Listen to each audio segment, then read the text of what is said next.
നമസ്കാരം, സ്വാഗതം എല്ലാ പ്രേക്ഷകർക്കും പോൾ ഓഫ് ഫോർട്സിലേക്ക്. കേരളത്തിലെ 3 മണ്ഡലങ്ങളിൽ ഉപതെരഞ്ഞെടുപ്പ് നടന്നു കഴിയുമ്പോൾ ദേശീയ ശ്രദ്ധ പതിഞ്ഞു നിൽക്കുന്ന 2 ഇടങ്ങളിലെ നിയമസഭാ തെരഞ്ഞെടുപ്പ് ഫലങ്ങളുടെ സാധ്യതകൾ പുറത്തു വന്നുകൊണ്ടിരിക്കുന്നു. മഹാരാഷ്ട്രയിലും ജാർഖണ്ഡിലും ദേശീയ രാഷ്ട്രീയത്തിന്റെ കയ്യൊപ്പ് വീണിരിക്കുന്ന ഈ ഇടങ്ങളിലെ എന്തൊക്കെയാണ് എക്സിറ്റ് പോൾ ഫലങ്ങൾ നമ്മളോട് സൂചിപ്പിക്കുന്നത് നമുക്ക് നോക്കാം. പി മാർക്ക് സർവേ നൽകുന്നു. അവരുടെ പ്രൊജക്ഷൻ അനുസരിച്ച് മഹാരാഷ്ട്രയിൽ അധികാരത്തിലെത്താൻ പോകുന്നത് BJP ഉൾപ്പെടുന്ന മഹായൂതി സഖ്യമാണ് എന്നതാണ് പി മാർക്ക് സർവേ പറയുന്നത്. 137 മുതൽ 157 വരെ സീറ്റുകൾ മഹായൂതി സഖ്യത്തിന് കിട്ടുമെന്ന് പി മാർക്ക് സർവേ പറയുന്നു. മഹാവികാസ് അഘാഡി NCPയിലെ ശരത് പവാർ വിഭാഗവും അതോടൊപ്പം തന്നെ ശിവസേനയിലെ ഉദ്ധവ് താക്കറെ വിഭാഗവും അടങ്ങുന്ന കോൺഗ്രസ് സഖ്യത്തിന് 126 മുതൽ 146 സീറ്റുകൾ വരെ പ്രവചിക്കുകയാണ് പി മാർക്ക് സർവേ. മറ്റുള്ളവർക്ക് 2 മുതൽ 8. അതായത് മഹാരാഷ്ട്രയിൽ മഹായൂതി സഖ്യം അധികാരത്തിൽ വരാൻ പോകുന്നു. BJPക്ക് നേട്ടമുണ്ടാക്കുന്ന ഒരു റിസൾട്ടാണ് മഹാരാഷ്ട്രയിൽ വരാൻ പോകുന്നത് എന്നതാണ് പി മാർക്ക് സർവേ പറയുന്നത്. മറ്റുള്ളവരുടെ എക്സിറ്റ് പോൾ ഫലങ്ങൾ വരുന്നു. ജാർഖണ്ഡിൽ 81 സീറ്റുകളാണ് ജാർഖണ്ഡിലെ നിയമസഭാ തെരഞ്ഞെടുപ്പിലുള്ളത്. അവിടെ NDAക്ക് 45ഉം ഇന്ത്യ സഖ്യത്തിന് 32ഉം. അതായത് 2 ഇടങ്ങളിലും BJPയുടെ മുന്നേറ്റം പ്രവചിക്കുകയാണ് ഈ എക്സിറ്റ് പോൾ ഫലങ്ങൾ.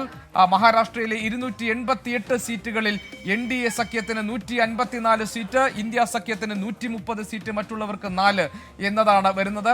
ഏതായാലും BJPയെ സംബന്ധിച്ച് അവർക്ക് ആശാവഹമായ പ്രകടനം കാഴ്ചവെക്കാൻ കഴിഞ്ഞിട്ടുണ്ട് ഈ 2 സംസ്ഥാനങ്ങളിലും എന്നാണ് എക്സിറ്റ് പോൾ ഫലങ്ങൾ സൂചിപ്പിക്കുന്നത്. പ്രധാനമായും മഹാരാഷ്ട്രയിലെ ജനവിധിയെ സ്വാധീനിക്കാൻ പോകുന്ന 6 മണ്ഡലങ്ങൾ, ഈ 6 മേഖലകൾ, ആ 6 മേഖലകളിലും BJPക്ക് മുന്നേറ്റം ഉണ്ടാക്കാൻ പല മേഖലകളിലും കഴിയുന്നുണ്ട് എന്ന സൂചനകളാണ് ഈ എക്സിറ്റ് പോൾ ഫലങ്ങൾ നൽകുന്നത്. മഹാരാഷ്ട്രയിൽ ഇപ്പോൾ ഈ JVC എക്സിറ്റ് പോൾ ഫലങ്ങൾ മഹാരാഷ്ട്ര മേഖലകൾ തിരിച്ചിട്ടുള്ള എക്സിറ്റ് പോൾ ഫലങ്ങളുടെ സൂചനകൾ കൂടി നമുക്ക് വരുന്നുണ്ട്. ഏതായാലും പി മാർക്ക് സർവേയുടെ പ്രൊജക്ഷനാണ് നമ്മുടെ മുന്നിലുള്ളത്. 137 മുതൽ 157 സീറ്റുകൾ വരെ മഹായൂതി സഖ്യത്തിന് ലഭിക്കുന്നു എന്നതാണ്. മഹാരാഷ്ട്രയിലെ തിരഞ്ഞെടുപ്പ് ഫലത്തിന്റെ രാഷ്ട്രീയ സവിശേഷത, അത് പലരുടെയും രാഷ്ട്രീയ ഭാവി നിർണ്ണയിക്കുന്ന നിയമസഭാ തെരഞ്ഞെടുപ്പാണ് മഹാരാഷ്ട്രയിൽ നടക്കുന്നത്. നിരവധി രാഷ്ട്രീയ വിഷയങ്ങൾ, സങ്കീർണമായ രാഷ്ട്രീയ വിഷയങ്ങൾ ചർച്ച ചെയ്യപ്പെട്ട നിയമസഭാ തെരഞ്ഞെടുപ്പാണ് കഴിഞ്ഞുപോയത്. അവിടെ ശിവസേനയിലെ ഉദ്ധവ് താക്കറെ വിഭാഗത്തിന് എന്ത് സംഭവിക്കാൻ പോകുന്നു, NCPയിലെ അജിത് പവാർ സഖ്യത്തിന്റെ രാഷ്ട്രീയ ഭാവി എന്താണ്, ഇങ്ങനെ നിരവധി രാഷ്ട്രീയ വിഷയങ്ങൾ ചർച്ച ചെയ്യപ്പെട്ട, രാഷ്ട്രീയ ചോദ്യങ്ങൾക്ക് ഉത്തരം കണ്ടെത്തുന്ന നിയമസഭാ തെരഞ്ഞെടുപ്പ് ഫലമാണ് മഹാരാഷ്ട്രയിൽ വരാൻ പോകുന്നത്. അതുകൊണ്ട് തന്നെ അവിടെ BJPക്ക് പ്രതീക്ഷ നൽകുന്ന, BJPക്ക് ആശ്വാസം നൽകുന്ന ഒരു ഫലം വരാൻ പോകുന്നു എന്നതാണ് പി മാർക്ക് സർവേയുടെ പ്രൊജക്ഷൻസ് കാണിക്കുന്നത്. നമ്മളോടൊപ്പം PP ജെയിംസ് ചേരുന്നുണ്ട് ന്യൂസ് ഡെസ്കിൽ നിന്ന്. അതോടൊപ്പം മുംബൈയിൽ നിന്ന് ശ്രീനാഥ് ചന്ദ്രൻ ഞങ്ങളുടെ പ്രതിനിധിയും ചേരുന്നുണ്ട്. PP ജെയിംസ്, ഇവിടെ മഹാരാഷ്ട്ര നിയമസഭാ തിരഞ്ഞെടുപ്പിന്റെ ഫലങ്ങളിലുള്ള രാഷ്ട്രീയ ആകാംക്ഷ അത് ഏത് തരത്തിലാണ് BJPയിൽ, പ്രത്യേകിച്ച് അതിനുശേഷം ഷിൻഡെ വിഭാഗത്തിന് എന്ത് ഗുണം ചെയ്യാൻ പോകുന്നു, അതേപോലെ അജിത് പവാർ പക്ഷത്തിന്റെ രാഷ്ട്രീയ ഭാവി എന്താണ്, ഇങ്ങനെയുള്ള രാഷ്ട്രീയ ചോദ്യങ്ങൾക്കുള്ള മറുപടിയാണ് മഹാരാഷ്ട്രയിലെ നിയമസഭാ തെരഞ്ഞെടുപ്പ് ഫലത്തിലൂടെ പുറത്തു വരാനുള്ളത്. അവിടെ BJP ഉൾപ്പെടുന്ന മഹായൂതി സഖ്യത്തിനുള്ള വിജയ സാധ്യതയാണല്ലോ ഇപ്പോൾ ഈ സർവേ ഫലങ്ങൾ സൂചിപ്പിക്കുന്നത്. എന്താണ് ഇതിൽ നിന്ന് മനസ്സിലാക്കേണ്ടത്? ഗോപി, ഒരു കാര്യം വ്യക്തമാവുന്നു. 2 സർവേകൾ വന്നതിൽ 2ഇടത്തും BJP സഖ്യം അധികാരത്തിൽ വരും, മഹായുതി സഖ്യം അധികാരത്തിൽ വരുമെന്നുള്ള സൂചനകളാണുള്ളത്. പക്ഷേ ഈ പി മാർക്കിൻ്റെ സർവേയിൽ കാണിക്കുന്നത് അവിടെ പ്രതിപക്ഷ സഖ്യം, പ്രത്യേകിച്ച് ഉദ്ധവ് താക്കറെ, കോൺഗ്രസ് അടങ്ങുന്ന, ശരത് പവാർ അടങ്ങുന്ന സഖ്യത്തിന് 126 മുതൽ 146 സീറ്റ് എന്നുള്ള പ്രവചനമുണ്ട്. അപ്പോൾ ഈ കട്ടയ്ക്കൊരു മത്സരമുണ്ട്. മുന്നിൽ നിൽക്കുന്നത് BJP സഖ്യമാണെന്ന് മാത്രമേ പറയാൻ പറ്റുള്ളൂ. അതുകൊണ്ട് പലപ്പോഴും നമുക്ക് പ്രവചിക്കുന്നതിന് വ്യത്യസ്തമായിട്ടുള്ള റിസൾട്ടുകൾ പലതവണ വന്നിട്ടുണ്ട്. അതുകൊണ്ട് എക്സിറ്റ് പോളുകൾ മാത്രം വെച്ചുകൊണ്ട് പറയാൻ പറ്റില്ല. എന്തൊക്കെ പറഞ്ഞാലും BJPക്ക് അവരുടെ എഡ്ജ് ഉണ്ട് എന്നുള്ള സൂചനകൾ തന്നെയാണ് വരുന്നത്. അപ്പോൾ പി മാർക്കിൻ്റെയും മാട്രിക്സ് ABPയുടെയും ഇതനുസരിച്ച് BJPക്ക് 150 മുതൽ 170 സീറ്റുകൾ വരെ ലഭിക്കുമെന്നാണ് ABP മാട്രിക്സിൻ്റെത് പറയുന്നത്.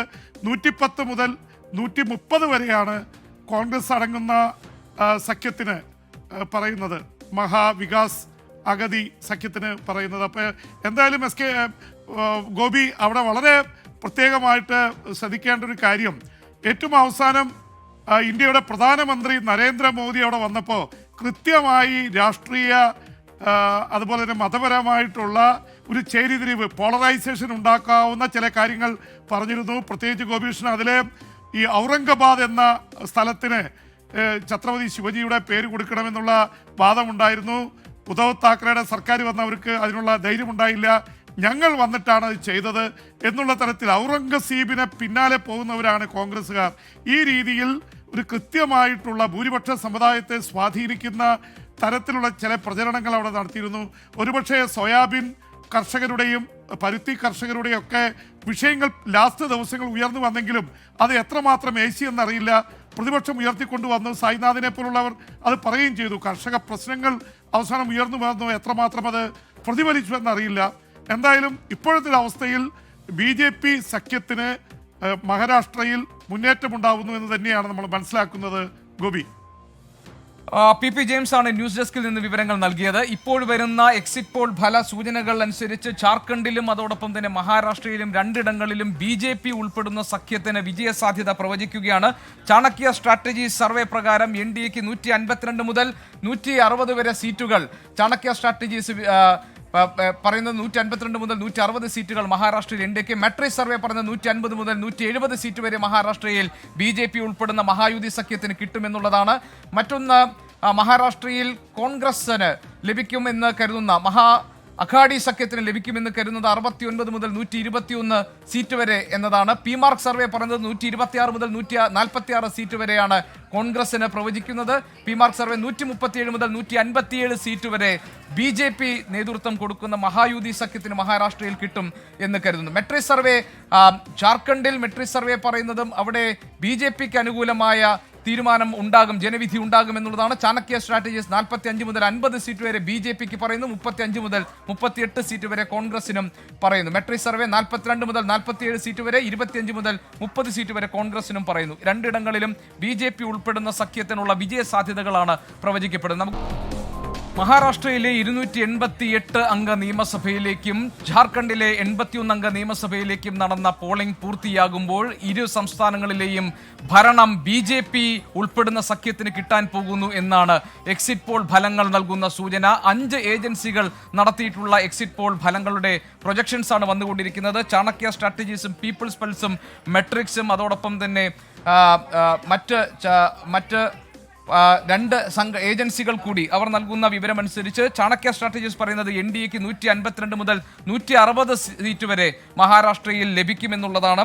പീപ്പിൾസ് പൾസ് BJPക്ക് NDAക്ക് പ്രവചിക്കുന്നത് 175 മുതൽ 195 വരെ സീറ്റുകൾ ലഭിക്കുമെന്നുള്ളതാണ്. മെട്രിക്സ് സർവേയും ഇതുപോലെ സമാനമായ രീതിയിൽ 154 സീറ്റുകളാണ് BJPക്ക് പ്രവചിക്കുന്നത്. ഏതായാലും BJP ഉൾപ്പെടുന്ന മഹായുതി സഖ്യത്തിന് മഹാരാഷ്ട്രയിൽ ഇക്കുറി വിജയമുണ്ടാകും എന്ന പ്രവചനമാണ് വന്നുകൊണ്ടിരിക്കുന്നത്. ഞങ്ങളുടെ പ്രതിനിധി ശ്രീനാഥ് ചന്ദ്രൻ ഉണ്ട് മുംബൈയിൽ നിന്ന്. ശ്രീനാഥ്, BJPക്ക് അനുകൂലമായ, ഷിൻഡെ വിഭാഗത്തിന് അനുകൂലമായ, അജിത് പവാർ NCP പക്ഷത്തിന് അനുകൂലമായ ഒരു ജനവിധി മഹാരാഷ്ട്രയിൽ ഉണ്ടാകും എന്നാണ് എല്ലാ ഏജൻസികളും അവരുടെ എക്സിറ്റ് പോൾ പ്രൊജക്ഷൻസിൽ പറയുന്നത്. എന്തായിരിക്കും ഇതിനുള്ള അടിസ്ഥാന കാരണം? എങ്ങനെ വേണം ഈ എക്സിറ്റ് പോൾ പ്രവചനങ്ങളെ കാണാൻ? ഗോപികൃഷ്ണൻ BJPക്ക് അനുകൂലമാണ്, ഷിൻഡെ വിഭാഗത്തിന് അനുകൂലമാണ്. പക്ഷേ അജിത് പവാറിന്റെ കാര്യത്തിൽ എനിക്കൊരു മറു അഭിപ്രായമാണുള്ളത്. അദ്ദേഹത്തിന് ഇപ്പോൾ പ്രവചിക്കപ്പെടുന്ന സീറ്റുകൾ പരിശോധിക്കുമ്പോൾ ശരത് പവാർ വിഭാഗത്തെക്കാൾ കുറവ് സീറ്റിൽ മാത്രമേ അദ്ദേഹത്തിന് ജയിക്കാൻ കഴിയൂ. അങ്ങനെയെങ്കിൽ ലോക്സഭാ തെരഞ്ഞെടുപ്പിലുണ്ടായ ഒരു നാണക്കേട് അത് അദ്ദേഹത്തെ പിന്തുടരും എന്ന് വേണ്ടിവരും ഈ സർവേ ഫലങ്ങൾ ശരിയായാൽ നമുക്ക് കാണേണ്ടി വരിക. ഏതായാലും ഇപ്പോൾ ഈ സർവേ ഫലങ്ങളൊക്കെ ആകെ വന്നിരിക്കുന്നത് ഇപ്പോൾ 4 സർവേ ഫലങ്ങളിൽ. അതിൽ PMark മാത്രമാണ് ഒരുപക്ഷെ MVAക്ക് അധികാരത്തിലേക്ക് വരാൻ കഴിഞ്ഞേക്കും എന്നൊരു പ്രതീക്ഷ അവിടെ ജനിപ്പിക്കുന്നത്. 146 സീറ്റ് വരെ കിട്ടിയേക്കാം എന്ന് പറയുമ്പോൾ 145 മഹാരാഷ്ട്രയെ സംബന്ധിച്ചിടത്തോളം മാന്ത്രിക സംഖ്യ. മറ്റ് സർവേ ഫലങ്ങൾ ഇപ്പോൾ ഹൈദരാബാദ് ആസ്ഥാനമായിട്ടുള്ള പീപ്പിൾസ് പൾസ് പറയുന്നു 195 സീറ്റ് വരെയാണ് മഹായുതിക്ക് അവർ പ്രതീക്ഷിക്കുന്നത്. 112 സീറ്റ് വരെയാണ് പരമാവധി MVAക്ക് അവർ നൽകുന്നത്. പോൾ ഡയറി മറ്റൊരു സർവേയിലേക്ക് വന്നാൽ അവിടെ 186 സീറ്റ് വരെ മഹായുതിക്ക് നൽകുന്നുണ്ട്. അങ്ങനെ PMark ഒഴിച്ചു നിർത്തിയാൽ വലിയ നിരാശ നൽകുന്ന ഒരു സർവേ ഫലങ്ങളാണ് MVAയെ സംബന്ധിച്ചിടത്തോളം സംബന്ധിച്ചിടത്തോളം ഈ ഘട്ടത്തിൽ വന്നുകൊണ്ടിരിക്കുന്നത്. ഇതിൽ ഒരുപക്ഷെ ഈ നിർണായകമാവാൻ സാധ്യതയുള്ള 2-3 ഘടകങ്ങളുണ്ട്. അതിലൊന്ന് ഈ വനിതാ വോട്ടർമാർ ആർക്കൊപ്പം നിന്നു എന്നതാണ്. യഥാർത്ഥത്തിൽ വനിതകൾക്ക് ഈ സാമ്പത്തികമായി പുറകോട്ട് നിൽക്കുന്ന വനിതകൾക്ക് മാസം 1500 രൂപ ഈ തെരഞ്ഞെടുപ്പ് പ്രഖ്യാപിക്കുന്നതിന് ഏതാനും മാസങ്ങൾക്ക് മുമ്പ് തുടങ്ങിയൊരു പദ്ധതി, അവരുടെ അക്കൗണ്ടിലേക്ക് വരുന്ന ഒരു പദ്ധതി, അത് ഏത് തരത്തിൽ ചലനമുണ്ടാക്കും എന്ന കാര്യത്തിൽ 2 മുന്നണികളിലും അകത്ത് ഒരു ആശയവ്യക്തത ഉണ്ടായിരുന്നില്ല.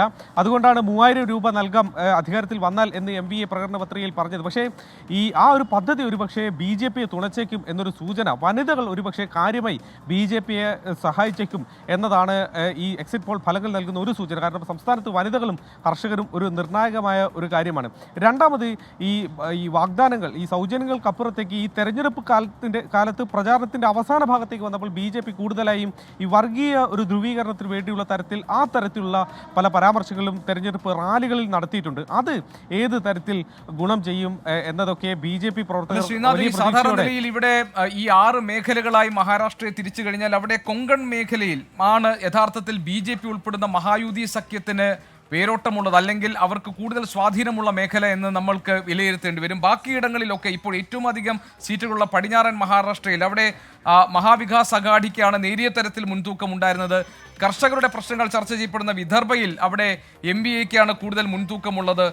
മറാഠ്വാഡയിൽ അവിടെ 46 സീറ്റുകളുണ്ട്, അവിടെയും നേരത്തെ കരുതിയിരുന്നത് അവിടെ മഹാവികാസ് അഘാഡിക്കാണ് മുൻതൂക്കം എന്നതാണ്. അപ്പോൾ ഈ പ്രധാനപ്പെട്ട 6 മേഖലകളിലും അവിടെ മഹായുതി സഖ്യത്തിന് മുൻതൂക്കം കിട്ടുന്ന നിലയ്ക്ക് കാര്യങ്ങൾ മാറിയിട്ടുണ്ട് എന്നാണോ ഈ എക്സിറ്റ് പോൾ പ്രവചനങ്ങൾ പറയുന്നത്? ഒരുപക്ഷെ MVA ഈ കോൺഗ്രസ് സഖ്യം ഒരുപക്ഷെ ഈ സർവേ ഫലങ്ങളെ തള്ളിക്കൊണ്ട് അവർ മുന്നോട്ട് വെക്കാൻ സാധ്യതയുള്ള ഒരു വാദം അത് ഈ വിദർഭ മേഖലയിലേക്ക്, നേരത്തെ സൂചിപ്പിച്ച പോലെ ഈ പടിഞ്ഞാറൻ മേഖല, ഒപ്പം വിദർഭ, മറാഠവാഡ ആ മേഖലയിലൊക്കെ തന്നെ വലിയ പോളിംഗ് നടന്നിട്ടുണ്ട്. മറ്റു മേഖലകളെ അപേക്ഷിച്ച് ഇപ്പോൾ കൊങ്കൺ, മുംബൈ ആ റീജിയൻ ഒക്കെ ഒഴിച്ചു നിർത്തിയാൽ ആ മേഖലയിലാണ് കൂടുതൽ വോട്ട് പോൾ ചെയ്തിട്ടുള്ളത്. അതായത് കോൺഗ്രസിൻ്റെ ഒക്കെ തന്നെ ഒരു ശക്തി കേന്ദ്രം, അവർ കൂടുതൽ സീറ്റ് പ്രതീക്ഷിക്കുന്ന ഇടത്തൊക്കെ തന്നെ ശക്തമായ പോളിംഗ് ഈ മഹാരാഷ്ട്രയെ സംബന്ധിച്ചിടത്തോളം ഒരു ശക്തമായ പോളിംഗ് നടന്നിട്ടുണ്ട് എന്നതാണ് അവരെ സംബന്ധിച്ചിടത്തോളം ആശ്വാസകരമായത്. കഴിഞ്ഞ നിയമസഭാ തെരഞ്ഞെടുപ്പിൽ 2019 കോൺഗ്രസിന് വിദർഭ മേഖലയിൽ 10 സീറ്റോളം അധികം ലഭിച്ച ഒരു മേഖലയാണ്. ഈ ലോക്സഭാ തെരഞ്ഞെടുപ്പിലേക്ക് വന്നപ്പോഴും അവർക്ക് ആ ഒരു മേൽക്കോയ്മ ആ മേഖലയിൽ അവർക്ക് സൂക്ഷിക്കാൻ വേണ്ടി കഴിഞ്ഞു. ആ മേഖലയിൽ കാര്യമായി പോളിംഗ് നടന്നത് കോൺഗ്രസ് ക്യാമ്പിനെ സംബന്ധിച്ചിടത്തോളം വലിയ പ്രതീക്ഷ നൽകുന്നുമുണ്ട്. അതേസമയം മറ്റു മേഖലകൾ, മുംബൈ അടക്കമുള്ള മേഖലകളിലൊക്കെ തന്നെ BJPക്ക് ഒരുപക്ഷെ ശിവസേന ഉദ്ധവ് വിഭാഗം കൂടുതൽ തളരുന്ന ഒരു സൂചനയാണ് സർവേ ഫലങ്ങൾ നൽകുന്നത്. ആ തരത്തിൽ BJP കുറച്ചുകൂടി നേട്ടമുണ്ടാക്കാൻ കഴിഞ്ഞു എന്ന് ഈ സർവേകളൊക്കെ പറയുന്നു. പക്ഷേ ഇതിൻ്റെ ഒരു ആവറേജ്, ഒരു ശരാശരി എടുക്കുമ്പോൾ BJPക്ക് ഒരുപക്ഷെ കഴിഞ്ഞ തവണ കിട്ടിയ 105 എന്നൊരു സംഖ്യയിലേക്ക് ഒരുപക്ഷെ എത്താൻ കഴിഞ്ഞേക്കില്ല എന്നും പറയുന്നുണ്ട്. അതേസമയം ഷിൻഡെ വിഭാഗത്തിന് കാര്യമായ ഒരു ക്ഷീണം തട്ടാതെ അവർക്ക് ഒരു മെച്ചപ്പെട്ട ഫലം നൽകാൻ കഴിയും എന്നുള്ള പ്രതീക്ഷയും ഈ എക്സിറ്റ് പോൾ ഫലം പറയുന്നുണ്ട്. അതേസമയം കോൺഗ്രസ് ശ്രീനാഥ് ചന്ദ്രൻ ഞങ്ങളുടെ പ്രതിനിധിയാണ് വിവരങ്ങൾ നൽകിയത് മുംബൈയിൽ നിന്ന്. ഏതായാലും മഹാരാഷ്ട്ര കാര്യത്തിൽ എല്ലാ എക്സിറ്റ് പോൾ ഫല പ്രവചനങ്ങളും BJPക്ക് അനുകൂലമായ ഒരു ജനവിധി മഹാരാഷ്ട്രയിൽ ഉണ്ടാകും എന്നാണ് പ്രവചിക്കുന്നത്. അതിൽ ഈ 6 ഏജൻസികളും ഒരുപോലെ തന്നെ BJP ഉൾപ്പെടുന്ന മഹായുതി സഖ്യത്തിന്റെ വിജയം പ്രവചിക്കുന്നു മഹാരാഷ്ട്രയിൽ. പക്ഷേ 81 നിയമസഭാ സീറ്റുകളുള്ള ജാർഖണ്ഡിനെ സംബന്ധിച്ച് അവിടെ മൈ ആക്സിസും അതോടൊപ്പം തന്നെ മറ്റ് 2 സർവേ ഫലങ്ങൾ അവിടെ JMM ഉൾപ്പെടുന്ന സഖ്യത്തിന്, ഇന്ത്യ സഖ്യത്തിന് വിജയമുണ്ടാകുമെന്ന് പറയുന്നു. കഴിഞ്ഞ തവണ 2019 തെരഞ്ഞെടുപ്പിൽ UPA സഖ്യത്തിൽ JMM 30ഉം കോൺഗ്രസ് 16ഉം JDU 1 സീറ്റുമാണ് അവിടെ നേടിയത്. JMMന്റെ ഹേമന്ത് സോറിന്റെ നേതൃത്വത്തിലുള്ള സർക്കാരായിരുന്നു അധികാരത്തിലുണ്ടായിരുന്നത്. ഹേമന്ത് സോറിനെതിരെ കേസുകൾ വരികയും ജയിലിലാവുകയും ഒക്കെ ചെയ്തതിന് ശേഷമുള്ള ഈ തെരഞ്ഞെടുപ്പിൽ ഹേമന്ത് സോറിന് തിരിച്ചടി ഉണ്ടാകാനാണ് സാധ്യത ഇക്കുറി എന്നുള്ള എക്സിറ്റ് പോൾ ഫലപ്രവചനങ്ങളാണ് കൂടുതൽ ഏജൻസികളിൽ നിന്നും വരുന്നത്. പക്ഷേ 2 ഏജൻസികൾ, അതിൽ പ്രധാനമായും ആക്സിസ് മൈ ഇന്ത്യ JMMന് 53 സീറ്റുകൾ നേടി വലിയ വിജയം ജാർഖണ്ഡിൽ ഉണ്ടാകും എന്ന പ്രവചനം നടത്തുന്നു. എന്താകും ജാർഖണ്ഡിലെ ജനവിധി എന്നുകൂടി നമുക്ക് പരിശോധിക്കാം ഈ എക്സിറ്റ് പോൾ പ്രവചനങ്ങളുടെ വെളിച്ചത്തിൽ. മഹാരാഷ്ട്രയിലെയും ജാർഖണ്ഡിലെയും പോളിംഗ് പൂർത്തിയായി. അവിടുത്തെ വിജയ സാധ്യതകൾ പ്രവചനങ്ങളായി വരുന്ന ഈ എക്സിറ്റ് പോൾ ഫലങ്ങൾ പറയുന്നത് മഹാരാഷ്ട്രയിലും ജാർഖണ്ഡിലും ഭൂരിപക്ഷം ഏജൻസികളും പ്രവചിക്കുന്നത് അവിടെ BJP ഉൾപ്പെടുന്ന സഖ്യത്തിന് അധികാരത്തിൽ വരാൻ കഴിയുമെന്നതാണ്. പക്ഷേ ഇവിടെ ജാർഖണ്ഡ് നോക്കുമ്പോൾ 81 നിയമസഭാ സീറ്റുകളാണ് ജാർഖണ്ഡിലുള്ളത്. ജാർഖണ്ഡിൽ വിവിധയിടങ്ങളിൽ ഇപ്പോൾ ആക്സിസ് മൈ ഇന്ത്യ പറയുന്നത് അവിടെ 53 സീറ്റുകളുമായി JMM ഉൾപ്പെടുന്ന ഇന്ത്യ സഖ്യം അധികാരത്തിൽ വരുമെന്നതാണ്.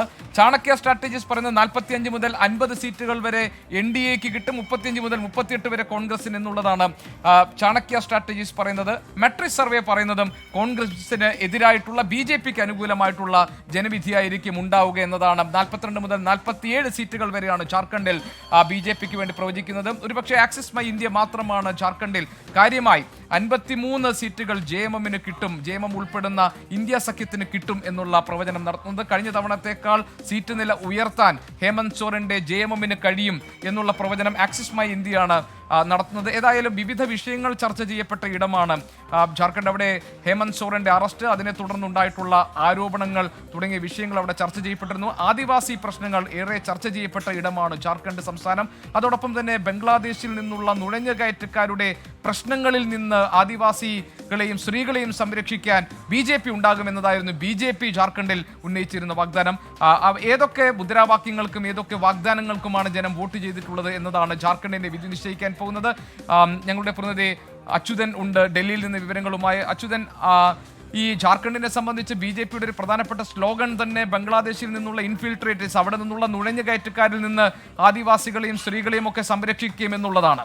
ഇവിടെ ഈ എക്സിറ്റ് പോൾ പ്രൊജക്ഷൻസിൽ കൂടുതലും BJPക്ക് അനുകൂലമായ ഒരു ജനവിധി ഉണ്ടാകും, JMMന് അവിടെ ഒരു തിരിച്ചടി ഉണ്ടാകും എന്നാണ് പറയുന്നത്. അത്തരമൊരു സാഹചര്യമാണോ ഈ ജാർഖണ്ഡിൽ യഥാർത്ഥത്തിൽ ഉണ്ടായിരുന്നത്?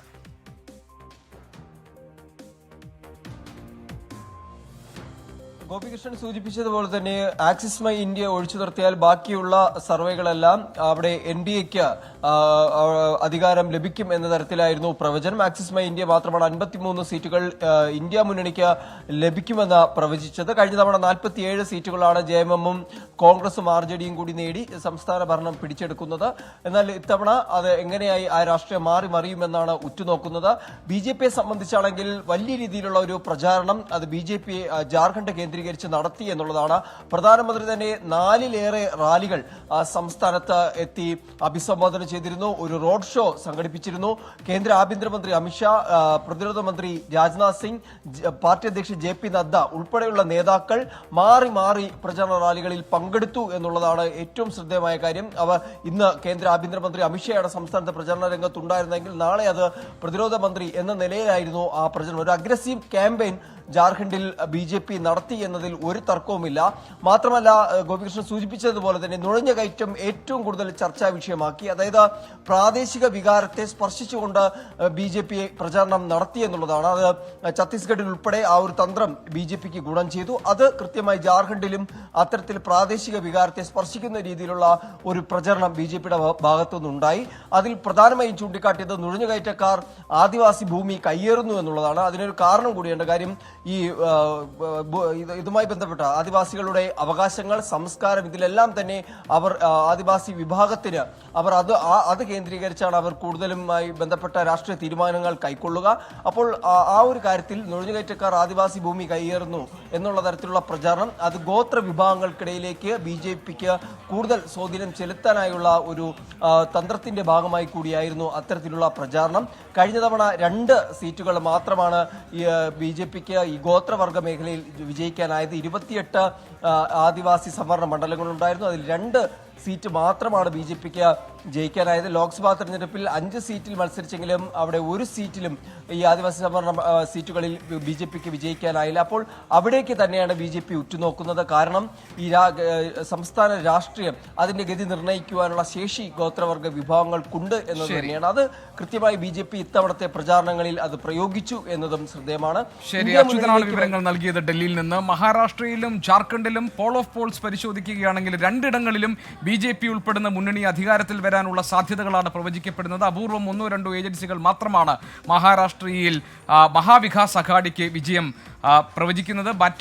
മറ്റ് ഏജൻസികളൊക്കെ തന്നെ BJPക്ക് ഗുണകരമായ ജനവിധി ഉണ്ടാകും മഹാരാഷ്ട്രയിലും ജാർഖണ്ഡിലും എന്ന പ്രവചനങ്ങൾ നടത്തുന്നു. ഏതായാലും ജനവിധി എന്താണെന്ന് കാത്തിരിക്കാൻ 2 നാൾ മാത്രമാണ് അകലെയുള്ളത്. 23-ാം തീയതി വോട്ടെണ്ണി കഴിയുമ്പോൾ അറിയാം മഹാരാഷ്ട്രയിലും ജാർഖണ്ഡിലെയും ജനവിധി ആർക്ക് അനുകൂലമാകുമെന്ന്. പോൾ ഓഫ് പോൾസ് ഇവിടെ പൂർത്തിയാകുന്നു.